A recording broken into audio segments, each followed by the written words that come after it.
شب گریزاں ہوگی آخر جلوائے خورشید سے، یہ چمن معمور ہوگا نغمائے توحید سے۔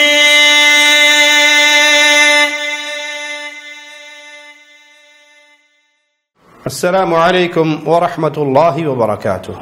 ان الحمد للہ نحمده ونستعینه ونستغفره ونعوذ بالله من شرور انفسنا ومن سیئات اعمالنا، من يهده الله فلا مضل له ومن يضلل فلا هادي له، اشهد ان لا اله الا الله وحده لا شريك له واشهد ان محمدا عبده ورسوله، اما بعد۔ ستارے اللہ کی مخلوق ہیں، اس کائنات میں انہیں تصرف کا کوئی حق نہیں ہے۔ بعض لوگ بدعقیدگی کا یہاں تک شکار ہو گئے کہ اگر بارش برستی ہے تو وہ یہ عقیدہ رکھتے ہیں کہ فلاں ستارے کی وجہ سے یہ بارش برسی۔ بارش اللہ کی مخلوق ہے، ستارے بھی اللہ کی مخلوق ہیں، مخلوق پر حکم خالق کا چلتا ہے۔ بعض لوگ یہ عقیدہ رکھتے ہیں ہم نے فلاں پیر جی کی مزار کی زیارت کی، چڑھاوے چڑھائے، بابا جی راضی ہو گئے، ابھی جو بارش برسی ہے یہ پیر صاحب نے برسائی ہے، یہ اندھیری روکی ہے یہ پیر صاحب نے روکی ہے۔ تو اس مخلوق کا خالق کے اس جہاں میں کسی اور مخلوق پہ کوئی تصرف نہیں ہے، کوئی اختیار نہیں ہے، اور جو یہ عقیدہ رکھے ان کا حکم شریعت محمدیہ کیا بیان کرتی ہے۔ آئیے رسول اللہ صلی اللہ علیہ وسلم کی چند احادیث سنتے ہیں۔ صحیح بخاری، پیارے نبی صلی اللہ علیہ وسلم کے صحابی سیدنا زید بن خالد بیان کرتے ہیں کہ رسول کریم صلی اللہ علیہ وسلم نے حدیبیہ کے مقام پر جب رات کو بارش ہوئی اور ہمیں فجر کی نماز پڑھائی، جب آپ نے سلام پھیرا تو آپ لوگوں کی طرف متوجہ ہوئے اور ان سے پوچھتے ہیں هل تدرون ماذا قال ربكم، کیا تم جانتے ہو تمہارے رب نے کیا فرمایا ہے؟ صحابہ نے کہا اللہ ورسولہ اعلم، اللہ جانے یا اس کا حبیب جانے، اللہ وحی کر کے اپنے نبی کو بتا دیتا ہے، ہمیں نہیں خبر، یہ علم اللہ کے پاس ہے، یہ بدریہ وحی اللہ کے نبی کے پاس ہے۔ تو آپ صلی اللہ علیہ وسلم نے فرمایا اصبح من عبادی مؤمن بی وکافر، آج جب یہ صبح ہوئی کچھ لوگ مومن ہو کر بیدار ہوئے حالت ایمان میں، اور کچھ نے صبح کی کفر کی حالت میں۔ مومن کون اور کافر کون؟ تفصیل سنیے پیارے نبی صلی اللہ علیہ وسلم کی حدیث مبارکہ سے۔ فَأَمَّا مَنْ قَالَ مُطِرْنَا بِفَضْلِ اللَّهِ وَرَحْمَتِهِ، اس بارش کے برسنے پر جس شخص نے یہ کہا اللہ کے فضل اور اللہ کی رحمت سے ہم پر بارش برسی، یہ تو مومن ہے۔ فَذَلِكَ مُؤْمِنٌ بِي وَكَافِرٌ بِالْكَوْكَبِ، یہ اللہ پر ایمان لانے والا اور ستاروں کا انکار کرنے والا ہے، جس نے اس بارش کی نسبت اللہ کی طرف کی کہ اللہ کے فضل سے بارش ہوئی، اللہ کی رحمت سے ہمارے پر بارش برسی، اور جس نے یہ کہا وَأَمَّا مَنْ قَالَ مُطِرْنَا بِنَوْءِ كَذَا وَكَذَا، کہ فلا ستارے کی وجہ سے ہم پر یہ بارش ہوئی، اس پر حدیث رسول کیا حکم لگاتی ہے ذرا غور سے سنیے۔ فَذَلِكَ كَافِرٌ بِي مُؤْمِنٌ بِالْكَوْكَبِ، وہ اللہ کے ساتھ کفر کرنے والا اور ستاروں پر ایمان لانے والا ہے۔ پیارے بھائی، یہ بارش اللہ کی نعمت ہے، اللہ کی رحمت ہے، اللہ کا فضل ہے جو اللہ اپنے بندوں پر برساتا ہے، لیکن برساتا کون ہے؟ تنے تنہا اللہ۔ یہ ستاروں کی تاثیر سے نہیں برستی، یہ کسی پیر فقیر بابے کے حکم سے نہیں برستی کہ آپ اس کے مزار پہ گئے اور آپ نے وہاں دعا مانگی اور آپ نے وہاں پر نذر و نیاز چڑھائی اور آپ کی دعائیں قبول ہوگی اور بابے نے بارش برسا دی۔ اللہ کی مخلوق، اللہ کی رحمت کا تعلق اللہ سے جوڑیے، اس کو مخلوق کے ساتھ نہ جوڑیے۔ صحیح بخاری کی ایک روایت میں مطرنا بفضل اللہ ورحمتہ، ان الفاظ کی بجائے مطرنا برحمت اللہ وبرزق اللہ یہ الفاظ موجود ہے کہ ہم پہ اللہ کی رحمت سے اور اللہ کے رزق کے باعث یہ بارش برسی ہے، اللہ نے اس بارش کے ذریعے ہمیں رزق عطا فرمایا ہے، یہ اللہ کی رحمت ہے، یہ رزق ہے جو مالک کی طرف سے اہل ایمان پر نازل ہوا۔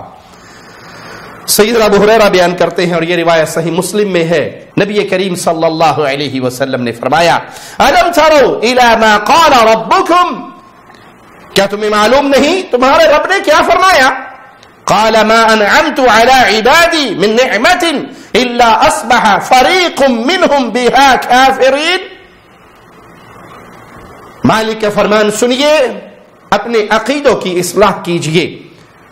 جو رب کی رحمت کو غیر اللہ کی طرف منسوب کرتے ہیں، اللہ کی مخلوق میں ایسی تاثیر سمجھتے ہیں، وہ پیارے نبی صلی اللہ علیہ وسلم کی اس حدیث کی روشنی میں اپنے عقیدے کی اصلاح کریں۔ پیارے نبی صلی اللہ علیہ وسلم نے فرمایا کہ مولا فرماتا ہے میں اپنے بندوں کو جو بھی نعمت عطا کرتا ہوں تو ایک گروہ اس نعمت کے سبب سے کفر کرنے والا ہو جاتا ہے۔ یقولون، اور وہ کہتے کیا ہے؟ الکوکب وبالکواکب، کہ یہ جو کچھ بھی ہوا ہے ستاروں کی تاثیر سے ہوا ہے۔ آپ آج میڈیا کو دیکھ لیجئے، اخبارات کو دیکھ لیجئے، جرائد کو دیکھ لیجئے، ستاروں کی تاثیر پہ پوری زندگی کا انہوں نے حساب لگا کے بتایا ہوا ہوتا ہے۔ آپ کا یہ ہفتہ کیسے گزرے گا، آپ کی یہ شادی کیسی رہے گی، آپ کا یہ کاروبار کیسا رہے گا، کس کے ذریعے؟ علم نجوم کے ذریعے۔ یہ کفر ہے۔ مالک فرماتا ہے میں اپنے بندوں پر نعمتیں نازل کرتا ہوں تو ایک گروہ ایسا ہوتا ہے جو ان نعمتوں کے سبب کفر کے راستے کو اختیار کرتا ہے، وہ خالق و مالک کی نعمتوں کا رخ اللہ کی مخلوق کی طرف موڑتا ہے کہ فلاں کی وجہ سے یہ ہو گیا اور فلاں کی وجہ سے یہ ہو گیا۔ سیدنا ابو سعید بیان کرتے ہیں، مسند احمد میں یہ روایت ہے کہ رسول اللہ صلی اللہ علیہ وسلم نے فرمایا لو امسک اللہ القطر عن الناس 7 سنین ثم ارسلہ، اگر 7 سال تک اللہ بارش کو روکے رکھے، لوگ قحط سالی کا شکار ہو جائے اور اللہ پھر اس رحمت کو نازل فرمائے، لأصبحت طائفة به کافرین، تب بھی لوگوں میں سے ایک گروہ ضرور ہوگا جو اللہ کے ساتھ کفر کرتے ہوئے کیا کہے گا، ہمیں جو یہ بارش دی گئی ہے یہ فلاں ستارے کی وجہ سے دی گئی ہے، یہ بارش ہم پہ فلاں ستارے کی وجہ سے برسی ہے۔ 7 سال قحط سالی کے اندر گزار بھی لے پھر بھی اللہ کی رحمت ان تک آ پہنچے تو اس کی نسبت اللہ کی طرف نہیں کریں گے بلکہ ستاروں کی تاثیر کی طرف کریں گے۔ پیارے بھائی، یہ بدعقیدگی کی انتہا ہے۔ اللہ کے لیے اپنے عقیدوں کی اصلاح فرمائیں، اپنے عقیدہ توحید کو سمجھیں، سیکھیں، اپنے بچوں کے دلوں میں اس عقیدے کو راسخ کریں کہ یہ اللہ کی رحمتیں ہیں، یہ اللہ کی نعمتیں ہیں، یہ اللہ کے حکم سے نازل ہوتی ہیں، اس پر کسی کا کوئی کنٹرول نہیں اور کسی کی کوئی تاثیر نہیں۔ اللہ چاہے تو اس پانی کو روک لے، کوئی برسا نہیں سکتا، اللہ برسائے تو کوئی اس کو روک نہیں سکتا۔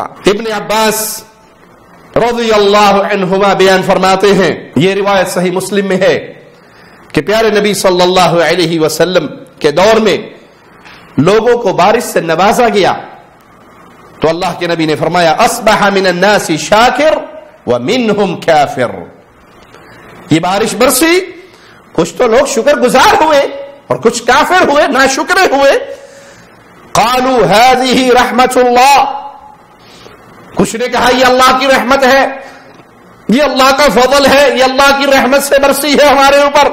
وقال بعضهم لقد صدق نوع كذا وكذا، جہاں کچھ لوگوں نے شکر کا راستہ، ایمان کا راستہ، توحید کا راستہ اپنایا کہ یہ بارش اللہ کی رحمت ہے، اللہ نے ہمارے اوپر برسائی ہے، تو وہیں بعض لوگوں نے کہا کہ فلاں اور فلاں ستارے کا غروب اور اس کے سبب سے دوسرے کی بلندی سچی نکلی کہ اس بارش کے برسنے پر جو تاثیر ہے وہ ستاروں کی ہے۔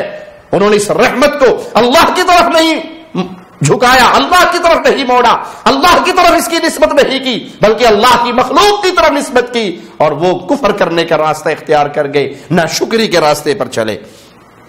ابن عباس رضی اللہ عنہما بیان فرماتے ہیں اس پر قرآن حکیم کی یہ آیات نازل ہوئی، فلا اقسم بمواقع النجوم وانه لقسم لو تعلمون عظیم، قرآن حکیم کی یہ آیات اس موقع پر نازل ہوئی.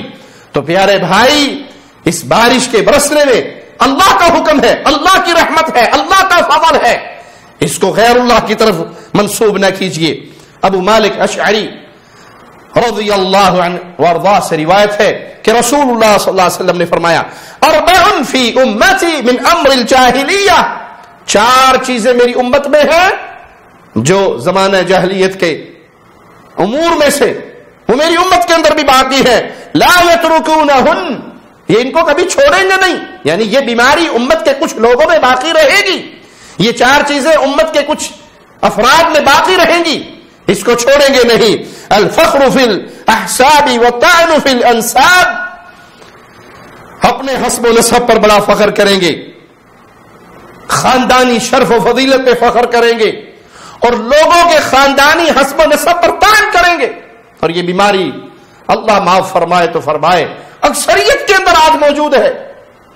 اپنی ذات کا ذکر آ جائے, ہم سید ہیں, ہم قریشی ہیں, ہم خان ہیں, ہم فلاں قبیلے کے ہیں, ہم فلاں قبیلے کے ہیں, اور کسی دوسرے کا ذکر کرنا ہو اس کی ذات کا ذکر ایسے انداز میں, ایسے لب و لہجے میں کریں گے کہ یہ بڑے گھٹیا لوگ ہیں, بڑے گئے گزرے لوگ ہیں, یہ بڑے کمی کمین لوگ ہیں, ان کی ذات کی کوئی حیثیت نہیں ہے. ارے بھائی تم سب کا باپ آدم علیہ الصلوۃ والسلام, تم چلے کہاں سے؟ آدم و حوا سے, اور آدم مٹی سے, تراب سے, تم خاندانی حسب و نسب میں جو مرضی اپنے آپ کو سمجھ لو, فخر کی کوئی بات نہیں ہے.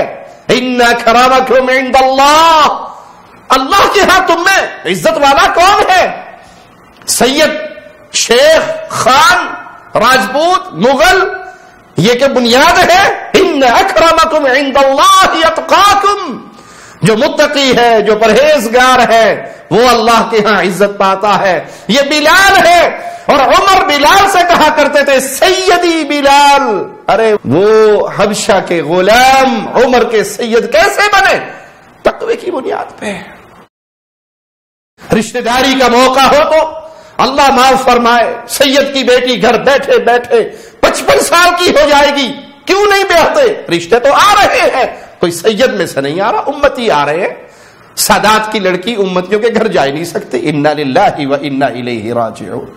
ہم سمجھتے تھے کہ یہ ذات پات تو صرف ہندوؤں میں ہے, یہاں کلمہ گو اس حد تک گھٹنے اس کے اندر ڈوبے ہوئے ہیں کہ بیٹی گھروں میں بیٹھی بھی بوڑھی ہو گئی, ذات نہیں ملی. راجپوت کی بیٹی غیر راجپوت کے گھر کیسے جائے, خان کی بیٹی غیر خان کے گھر کیسے جائے, ارائی کی بیٹی غیر ارائی کے گھر کیسے جائے. ہر کسی کو اپنی ذات چاہیے, اپنی ذات پہ فخر کرتے ہیں, غیروں کی ذات پہ طعنہ کرتے ہیں. یہ زمانہ جاہلیت کا امر ہے. پیارے نبی نے فرمایا میری امت کے اندر, امت کے بعض لوگوں کے اندر بھی یہ بیماری باقی رہے گی. والاستسقاء بالنجوم والنیاحہ, بارش برسے گی تو اس پہ یہ بد عقیدہ رکھیں گے کہ یہ فلاں ستارے کے اثر سے برسی ہے. یہ زمانہ جاہلیت کا معاملہ تھا, اسلام کا نہیں, اس کا اسلام سے کوئی رشتہ نہیں, یہ بری چیز ہے. اس سے اپنے دلوں کو صاف کیجئے. اور اسی طرح نوحہ کرنا, نوحہ خانی کا بھی آج بازار گرم ہے, سینے پیٹنے, چہرے پیٹنے, گریبان پھاڑنے, یہ نوحہ خانی زمانہ جاہلیت کا معاملہ ہے, اسلام کا نہیں. اسلام نے اس سے منع کر دیا. یہ وہ چیزیں ہیں جس سے اسلام ہمیں منع کرتا ہے. ابو ہریرہ بیان کرتے ہیں کہ نبی کریم صلی اللہ علیہ وسلم نے فرمایا من قال سقانا اللہ فقد آمن باللہ, بارش کے برسنے پہ جس نے یہ کہا اللہ نے ہمیں پانی پلایا, وہ اللہ پر ایمان لانے والا ہے. ارے بھائی یہ بارش برسے اور آپ اس کی نسبت اللہ کی طرف کرو تو آپ ایمان لانے والے مومن ہیں. ستاروں پہ کرو تو کفر کا راستہ اختیار کیا ہے. آپ کے گھر میں بیٹا ہو اور آپ اس کی نسبت اللہ کی طرف نہ کرے اور کہے یہ پیر دیتا ہے, یہ پیر بخش ہے, یہ نبی بخش ہے, یہ ولی بخش ہے, یہ امام بخش ہے, تو آپ مسلمان رہو گے؟ پھر آپ کا ایمان باقی رہے گا. رزق ملتا ہے تو اس کی نسبت مردوں کی طرف, اولاد ملتی ہے تو نسبت مردوں کی طرف. اللہ پر ایمان مٹتا جا رہا ہے. ہاں اللہ کا ذکر کب کریں گے؟ شادی ہوئی کیسی رہی؟ باجی پیر جی نے تعویذ دیا تھا, بیٹی بڑے بہترین بس رہی ہے. کاروبار کیسا ہے؟ بابا جی نے پھونک ماری تھی، بڑا اچھا کاروبار ہے. اولاد جی بابا جی نے کرم کر دیا، پیر دیتا بیٹا ہوا. ہر چیز میں بابے مردے اللہ کی مخلوق. کوئی مر جائے اللہ کا مرضی، اب کیا کر سکتے ہیں. یہاں تیرے بابے کا کوئی کردار نہیں ہے. اپنے عقیدوں کی اصلاح کرو بھائی. نہ اولاد کسی پیر کے ہاتھ میں، نہ رزق کسی پیر کے ہاتھ میں، نہ موت زندگی کسی پیر کے ہاتھ میں. یہ سب اللہ کے فیصلے ہیں، یہ اللہ کی عطا ہے. اللہ جو چاہتا ہے عطا کرتا ہے، جس کا چاہتا ہے رزق تنگ کر دیتا ہے، جس کا چاہتا ہے فراخ کر دیتا ہے. تو رزق لینا ہو تو اللہ کی طرف رجوع کیجئے، اولاد چاہیے تو اللہ کی طرف رجوع کیجئے. اپنے ہر مسئلے کو پیش کیجئے اللہ مولا کے سامنے، مالک کے سامنے. یہ جن کے دروں پہ تم گر رہے ہو یہ لاچار ہے، یہ مجبور ہے، ان کے اختیار میں کچھ نہیں. یہ تم جیسے انسان ہے، اللہ کی قسم یہ تم جیسے انسان ہے. تمہارے اور ان کے درمیان کوئی فرق نہیں. اگر فرق ہے تو نیکی کا فرق ہو سکتا ہے. کوئی بندہ جتنا نیک ہوگا اتنا اللہ کے قریب ہوگا، لیکن کسی کے اختیار میں کچھ نہیں کہ یہ جو چاہے آپ کو عطا کر دے اور جس سے چاہے آپ کو محروم کر دے. سیدنا معاویہ بیان کرتے ہیں کہ رسول اللہ صلی اللہ علیہ وسلم نے فرمایا یکون الناس مجدبین، لوگوں پر قحط سالی آئے گی، بارش کا برسنا رکے گا. فینزل اللہ تبارک و تعالی علیہم رزقا من رزقہ، پھر اللہ مالک اپنے رزق یعنی بارش میں سے رزق نازل فرمائے گا. فیصبحون مشرکین، جب بارش برسے گی تو یہ لوگ اللہ کے ساتھ شرک کرنے لگ جائیں گے. جب یہ کہیں گے کہ یہ بارش فلاں ستارے کی وجہ سے برسی ہے تو یہ اللہ کے ساتھ شرک ہے. یہ اللہ کی رحمت ہے، یہ اللہ کا رزق ہے، یہ اللہ کا فضل ہے. اس پہ اختیار بھی صرف اللہ کا چلتا ہے. یہ فرمان سن کے صحابہ نے کہا یا رسول اللہ صلی اللہ علیہ وسلم یہ کیسے ہوگا؟ تو آپ صلی اللہ علیہ وسلم نے فرمایا یقولون مطرنا بنوع کذا و کذا، وہ کہیں گے فلاں اور فلاں ستارے کے طفیل ہم پہ بارش برسائی گئی. تو پیارے بھائی اللہ کی مخلوق عاجز ہے، کمزور ہے. یہ ستارے، یہ سورج، یہ چاند، یہ جن، یہ انسان، یہ درخت، یہ پرندے، یہ سب اللہ کی مخلوق ہے، اللہ کے سامنے عاجز ہے. اس کائنات میں تصرف اگر ہے تو خالق و مالک کا، آرڈر ہے تو خالق و مالک کا. بارش کا برسنا، اولاد کا ملنا، رزق کا ملنا، شفا ہو جانا، بیماریوں کا ٹل جانا، مصیبتوں کا دور ہو جانا، یہ کسی کے ہاتھ میں نہیں سوائے ایک مولا اور مالک کے. یہ عقیدہ توحید ہے جس کو سیکھنے کی ضرورت ہے، آگے سکھانے کی ضرورت ہے. اللہ اسی عقیدے کا داعی بنا کر ساری زندگی اس عقیدے کی خدمت کی توفیق دیتا رہے اور اس خدمت کو اپنے جناب میں قبول فرمائے، زندہ رکھے ایمان کی بہترین حالت میں، موت دے ایمان کی بہترین حالت میں. اس حال میں اپنے پاس بلائے. اللہ ہم سے راضی ہو، ہم اپنے اللہ سے راضی ہوں. اقول قولی هذا واستغفر الله لي ولكم ولسائر المسلمين.